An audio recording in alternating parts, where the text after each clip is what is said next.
Assalamualaikum warahmatullahi wabarakatuh. Kami dari kelas TPLP 036 jurusan Teknik Informatika. Kami akan mendiskusikan sebuah materi terkait perkembangan internet dan infrastruktur digital di Indonesia. Sebelumnya izinkan kami memperkenalkan diri terlebih dahulu. Nama saya Fajar Maulana. Saya Muhammad Azril. Nama saya Ramli Sulistyo. Nama saya Ibrahim Batir Rahman. Nama saya Bisa Wanama. Dan saya sendiri Jonathan Hutape. Sebelumnya, diskusi ini bertujuan untuk membahas berbagai tantangan dan permasalahan yang dihadapi di dalam bidang teknik informatika di Indonesia. Indonesia sebagai salah satu negara berkembang dengan populasi yang besar, negara ini memiliki potensi besar untuk memanfaatkan teknologi secara efektif. Namun ada beberapa isu yang perlu diperhatikan dan diatasi. Dalam diskusi ini, kita akan mengidentifikasi permasalahan utama dan mencari solusi yang terkait dalam bidang teknik informatika. Baiklah, kita mulai saja diskusi pertama. Baiklah, kita masuk saja ke materi pertama kita, yaitu dengan tema keterbatasan akses internet dan infrastruktur digital di Indonesia. Sebelumnya, saya akan menanyakan pendapat teman-teman saya terkait materi ini. Yang pertama itu, menurut saudara Raffi nih, keterbatasan apa saja sih yang ada di Indonesia, terutama dalam bidang internet dan komunikasi digital? Menurut saya, yang pertama itu adalah kendala dan tantangan dalam menyediakan akses internet yang terjangkau, cepat, dan stabil di Indonesia meliputi infrastruktur terbatas, biaya yang tinggi, kualitas jaringan rendah, serta rendahnya kesadaran dan literasi digital. Dan untuk yang kedua, permasalahan infrastruktur digital di Indonesia meliputi keterbatasan jaringan, telekomunikasi, dan kurangnya infrastruktur data center. Tadi kita sudah mendengar pendapat Raffi. Selanjutnya saya pengen tanya pendapat dari teman saya yang kedua, yaitu saudara Rehan. Menurut saudara Rehan nih, contoh wilayah atau kasus seperti apa nih yang kekurangan di Indonesia nih infrastrukturnya, terutama infrastruktur digital? Contohnya tuh kayak misalnya di pelosok-pelosok gitu ya. Kayak misalnya yang emang sulit dijangkau sama akses listrik. Pertama kan digital tuh harus listrik dulu kan. Nah, pertama tuh kayak gunungan, mungkin pelosok-pelosok yang sulit dijangkau sama PLN, masuk listrik. Terus kedua kasusnya tuh yang baru viral kemarin, suku Baduy yang menolak sinyal masuk ke daerah mereka, yang mungkin ada alasan tertentu dari mereka sendiri kenapa menolak digital. Ya tergantung ke masyarakat lagi, keterbukaan atas kemajuan digital di Indonesia sih. Tapi menurut saudara Rehan nih, terkait isu tersebut, apakah ada efek negatifnya di wilayah berdekatan dengan suku Baduy tersebut? Mungkin kalau efek negatifnya sih nggak terlalu berdampak, soalnya kan mungkin suku Baduy itu juga masuk lagi ke dalam pedalaman, terus yang masyarakat luar juga agak jauh ke dalam, dan masyarakat Baduy juga setahu saya kayak tertutup, nggak boleh orang sembarangan masuk ambil video segala macam. Jadi tadi menurut saudara Rehan tuh sebenarnya teknologi itu sangat berpengaruh, terlebih lagi di dalam wilayah yang meliputinya keadaan geografisnya itu sangat sulit ya. Jadi untuk masalah ini nih, terkait masalah digitalisasi di Indonesia, ada nggak sih sebenarnya solusinya untuk mengatasi ini? Kenapa? Izin menjawab. Solusi untuk memperluas akses internet di wilayah Indonesia yaitu seperti pemerataan akses internet di wilayah pedesaan, program subsidi internet, peningkatan kapasitas infrastruktur data center, kolaborasi antara pemerintah, swasta, dan perguruan tinggi. Terkait yang disampaikan tadi oleh saudara Raffi, adanya kesinambungan antara pemerintah dengan masyarakat. Nah, yang saya ingin tanyakan nih, apakah terjadi penyebab terjadinya ketidakmerataan akses internet di Indonesia itu karena selain geografis, apakah terjadi karena pemerintah dengan masyarakat? Bisa dijawab saudara Dion? Oke, baik, saya ingin menanggapi sebagian ya. Jadi jawaban dari saya iya, karena kenapa?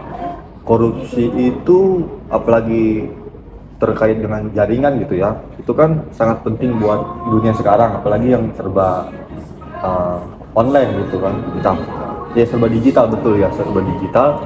apalagi dengan adanya pihak-pihak oknum dari pemerintah yang memotong anggaran untuk perkembangan internet. Jadi teman-teman kita yang ada di mungkin yang jauh dari ibu kota gitu kan, yang terkenal jauh dari lingkup internet lah gitu, lingkup sinyal itu mungkin sangat sulit sih untuk dijangkau mereka. Bahkan mungkin mereka harus menuju ke suatu tempat gitu yang ada sinyal di situ gitu kan. Makanya saya bilang tadi iya jawabannya karena itu sangat berpengaruh.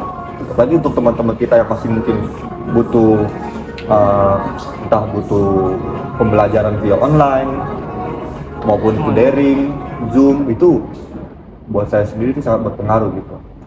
Gitu sih. Jadi bisa disimpulkan ya bahwa pemerataan teknologi ini harus sangat merata ya. Betul. Karena untuk pembelajaran juga, Iya. terus untuk kerjaan Untuk juga, pekerjaan juga betul, dan ya. komunikasi yang paling penting. Betul ya. Oke. Jadi itu. Oke. Nah, jadi nih kita berangkat nih, misalkan teknologi atau internet sudah sampai di pelosok, kan otomatis masyarakat pelosok itu awam dengan penggunaan internet. Ya, terus cara menyebarkan atau mensosialisasikannya itu seperti apa ya? Soalnya kan dia pasti awam gitu. Bisa dijawab saudara Adril? Ya, menurut saya itu untuk mensosialisasikannya itu mengadakan program pelatihan seperti contoh penggunaan internet, keterampilan dasar komputer, dan keamanan online. Nah, pelatihan ini dapat dilakukan oleh instruktur yang berpengalaman atau melibatkan sukarelawan dari komunikasi lokal. Oh, jadi seperti itu. Baik, cukup jelas sih. Jadi setelah kita bincang-bincang terkait materi kita ini, pendistribusian internet nih, nah jadi kesimpulan yang kita dapatkan di materi ini itu apa sih ya? Kesimpulan itu ya internet itu penting buat kemajuan bangsa Indonesia gitu ya, buat masyarakat. Tapi juga balik lagi ke masyarakatnya, mau nerima kemajuan digital itu atau enggak kan. Terus juga dari pemerintah mendukung atau enggak. Terus dari ya masyarakatnya yang mau nerima atau enggak. Terus dari pemerintah juga harus ada kesadaran untuk tidak kayak korupsi dana-dana misalnya pendidikan atau buat pembangunan ini, infrastrukturnya. Terus masyarakat juga harus menerima nih kemajuan teknologi, walaupun mungkin ada plus minusnya di wilayah-wilayah. Terus juga walaupun sulit dijangkau ya, namun ya balik lagi kayak infrastruktur itu penting buat ekonomi ya.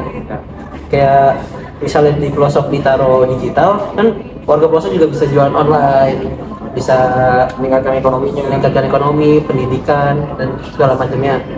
Ya solusinya ya kita sama-sama gitu loh, buat apa, membangun infrastruktur distribusi digital. Terus ada kesadaran terus buat masyarakat yang pelosok ya dikasih pelajaran buat digital tuh dari mulai sekolah dasar. Ada pelajaran TIK, walaupun mungkin nggak ada apa namanya alat atau ya itu apa namanya komputer yang memadai, setidaknya dari buku lah udah mengenal ini apa gitu. Jadi tinggal mungkin mereka sendiri yang mencari dari YouTube, internet. Tapi ya dari internet itu balik lagi ke pemerintah, jadi fasilitas itu enggak. Gimana teman-teman? Apakah boleh dipahami tadi kesimpulannya? Oke, dari saya sendiri izin menambahkan ya, untuk pemerintah juga supaya jangan terlalu tinggi menarifkan harga paket gitu kan. Harga paket terlebih untuk teman-teman kita yang di pelosok, kan mereka orang pelosok-pelosok itu identik sama orang yang berpenghasilan yang rendah gitu dari kita yang berada di ibu kota gitu kan. Jadi tarif mereka, ekonomi mereka pun jauh gitu dari pendapatannya, betul. Jadi untuk pemerintah sendiri semoga jangan terlalu tinggi menaruh harga paket atau kuota, terlebih untuk teman-teman kita yang ada di luar ibu kota gitu, atau di daerah-daerah kampung misalkan udah sinyal kurang ditambah biaya paket yang mahal, itu malah semakin mempersulit mereka gitu loh untuk berkembang gitu sih. Terus gimana baik? Kalau mungkin masalah harga paket itu kan tergantung apa sih namanya, provider masing-masing. Solusinya tuh mending pemerintah nyediain internet gratis, seperti wifi gitu. wifi gratis. Kalau itu kan provider itu kan swasta gitu kan, jadi mending pemerintah nyediain wifi gratis atau subsidi ke pelosok-pelosok yang emang kurang. Seperti kayak ditaruh di suatu tempat kumpul lah wifi gitu nanti Iya, orang bisa wifi semua gratis, gitu. ya. Atau kayak pas zaman covid tuh dapat kuota Kuota gratis. Untuk pelajar ya? Nah itu juga harus tepat sasaran, jangan sampai Disalahgunakan sama orang yang mungkin mampu tapi pakai dana itu buat keuntungan dia. betul. pasti. Jadi kasihan ya mereka yang Yang nggak dapet, nah itu kesian, jadi ya dirugiin, jadi gitu. Iya. Terus ada kesadaran dari masyarakatnya mau membangun atau enggak. serta sih yang paling penting sih pemerintahnya ya. Misalkan dari pemerintah pusat dikasih anggaran untuk membangun infrastruktur, mohon jangan dikorupsi agar pembangunan ekonomi serta digitalisasi di Indonesia ini merata. Iya betul. Kasihan soalnya yang teman-teman kita yang di pelosok tidak dapat mengakses internet, baik itu untuk pembelajaran maupun untuk kegiatan Bekerja, lain, iya. yang bekerja atau sekedar komunikasi. Ataupun bisa untuk berdagang gitu, Nah, untuk mungkin jual dari beli. mahasiswa juga bisa pelosok-pelosok jadi relawan buat kayak kita nih Mengembangkan gitu ya. IT nih ngebantu masyarakat tuh kenalin nih internet itu apa dari dasar dulu pun nggak apa-apa gitu. Siap. Kayak penyuluhannya dilakukan oleh mahasiswa gitu. Ya contohnya gitu, nggak harus mahasiswa sih sebenarnya. Ya Orang yang bisa lah. relawan volunteer tuh Iya betul. kenalin. Oke. Ya mungkin cukup sih diskusi kita pada sore ini.